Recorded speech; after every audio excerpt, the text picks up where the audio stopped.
Halo guys, assalamualaikum warahmatullahi wabarakatuh. Welcome back, balik lagi di videonya Rani Nurhayati. Bulan ini adalah bulan yang terberat menurutku, bulan yang terberat bagi seluruh manusia di seluruh dunia, termasuk di Indonesia. Karena seperti yang kalian semua ketahui, karena adanya wabah yang sangat luar biasa, jadi sangat-sangat mengganggu, sangat-sangat berdampak untuk kita semua. Aku nggak tahu apa cuma aku aja yang merasakannya atau mungkin kalian juga yang menonton video ini yang ngerasain hal yang sama kayak aku. Jujur kenapa aku bikin video ini karena aku bener-bener bingung. Aku bingung harus buat konten apa. Aku bener-bener gak karuan. Kayak perasaanku tuh gimana ya? Kacau deh. Bulan ini tuh kayak udah bener-bener aku nggak tahu lagi aku harus gimana. Aku nggak bisa mikir, bener-bener gak karuan gitu. Kerjaan sehari-hari, pokoknya aku ngejalanin hari-hari itu kayak berat gitu. Padahal social distancing loh, pemerintah udah menganjurkan kita untuk di rumah, tapi kayak di rumah itu kayak banyak beban gitu. Aku yang biasanya kayak emang di rumah terus, tidur terus gak masalah gitu kan, generasi rebahan. Tapi ketika ada hal-hal seperti ini, kenapa aku jadi malah gak tenang, di rumah gak tenang, tidur juga bener-bener gak tenang sama sekali. I don't know, maybe cuman aku gitu yang ngerasain hal ini karena aku benar-benar overthinking parah orangnya, atau memang salah satu dari kalian juga, atau mungkin kalian semua juga merasakan hal yang sama kayak aku. Menurut aku wabah COVID-19 ini sangat-sangat berdampak, sangat-sangat berpengaruh terhadap hidup aku maupun orang lain. Di sini aku bakalan sebutin ke kalian satu persatu ya, mudah-mudahan kalian juga mudah-mudahan pendapat aku ini sama dengan apa yang kalian pikirin juga dan kalian rasain juga ya. Nah, menurutku dampak utama yang paling ngena banget itu yaitu mental diri kita sendiri gitu kan. Ini kita ngomongin aku deh gitu. Aku ngerasa yang tadi aku bilang sebelumnya, benar-benar pikiran aku nggak karuan, aku nggak ada semangat sama sekali, terus kayak nggak jelas, bener-bener dihantui kekhawatiran. Aku apalagi setelah aku dengar berita ini berita itu, yang kadang ada orang yang nggak bertanggung jawab gitu, kayak nambah-nambahin berita yang sebenarnya itu nggak kayak gini loh, tapi mereka tambahin jadi kayak gini. Itu kan jadi ngebikin bikin khawatir kitanya gitu loh, yang bacanya gitu. Dan aku nggak bisa nghindarin itu karena semua orang itu uploadannya tentang wabah itu, uploadannya tentang, ada yang disangkut pautkan dengan agama, ada yang disangkut pautkan dengan apapun itu. Pokoknya itu bagi aku itu sangat mengganggu sekali mental aku gitu, sampai ada di titik dimana aku nggak mau ngedenger berita tentang wabah itu.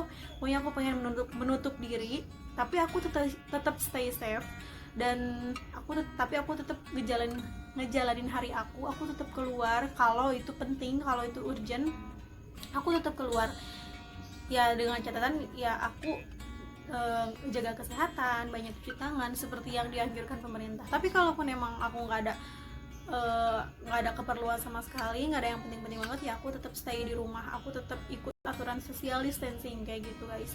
Nah, aku nggak tahu ya, atau ini cuman aku aja atau kalian juga, yang pasti bagi aku ini sangat mengganggu sih. Nah, dampak selanjutnya yang lagi terjadi sekarang ini adalah ke pendidikan atau sekolah. Seperti yang kalian ketahui, hari ini tuh minggu ketiga sekolah atau sistem pendidikan semuanya diliburkan, alias belajar di rumah, social distancing, semuanya benar-benar work from home, learn from home, semuanya beribadah di rumah, belajar di rumah, bekerja di rumah, kayak gitu. Ya, intinya kayak gitu. Dan setiap sekolah biasanya memberlakukan learn from home, yaitu belajar dari rumah. Ada yang secara online, ada juga yang ibu gurunya cuman kayak ngasih tugas ke murid, terus nanti sama murid difotoin hasil tugasnya terus dapat nilai kayak gitu. Seperti adik aku kan kayak gitu ya, dua-duanya. Dan menurutku kalau kita tanya kondusif atau enggak, yang pasti enggak akan kondusifnya. Mending yang kalau orang tuanya itu punya anak cuma satu, jadi masih terpantau lah, oke, si orang tuanya bisa ngebimbing anaknya buat belajar, buat menggantikan sementara posisi guru untuk anak tersebut gitu kan. Ini kalau anaknya 2 apa 3 itu kan udah, aduh, kayaknya yakin pasti keteteran banget. Terus ada juga orang tua yang bekerja, yang mamanya kerja, ayahnya kerja, itu gimana? Nah, itu sih yang paling berpengaruh menurut aku, yang paling berdampak gitu. Kasihan ke anaknya juga kan, kurang bimbingan dan lain sebagainya. Pokoknya aku yakin sih sekondusif-kondusifnya ini, yakin nggak akan kondusif, cuman kan ya gimana lagi ya kalau nggak gini kan. Ini kan salah satu penanggulangan penyebaran virus COVID-19 gitu kan, jadi ya gimana lagi. Nah belum lagi gurunya, aku yakin di posisi ini tuh nggak ada yang enak gitu. Maksudnya kayak kadang suka ada orang tua yang nggak ngerti gitu, kayak aduh sekolahnya libur, gurunya enak banget ikutan libur. Nah ini aku di sini cuma mau bilang guru juga tetap masuk gitu kan. Dan ini juga beban buat guru, karena aku yakin deh semua guru pasti ini tuh beban banget, karena mereka nggak bisa menunaikan kewajiban mereka gitu. Mereka juga pasti beban banget, pasti mikirin murid-muridnya gimana kayak gitu. Nah belum lagi berdampak ke muridnya. Aku yakin deh murid juga pasti ngerasain stres banget di saat mereka kayak gak boleh kemana-mana, mereka harus tetap stay di rumah, dan mereka dikasih tugas yang setumpuk. Itu aku yakin banget mereka pasti stres banget gitu. Nah terus berdampak juga pada umroh, ibadah haji. Kebayang nggak kita udah nabung bertahun-tahun, kita udah memimpi-mimpikan kita mau ibadah haji, kita mau umroh, dan ternyata ketika kita mau berangkat uangnya udah terkumpul, masih harus diundur lagi karena ada wabah ini, dan nggak tahu sampai kapan. Nah tapi ya mau gimana lagi ya kan gitu. Nah terus yang ketiga, terus ada event konser, bazar, atau kegiatan-kegiatan sosial dan lain-lain itu pasti gagal karena pasti dibatalkan. Mungkin ada yang dibatalkan, ada juga yang diundur untuk waktunya gitu, karena kan memang benar-benar gak boleh ada keramaian sama sekali untuk pencegahan penyebaran virus COVID-19 ini gitu. Dan aku yakin itu pasti ada kerugiannya. Yang keempat, pernikahan.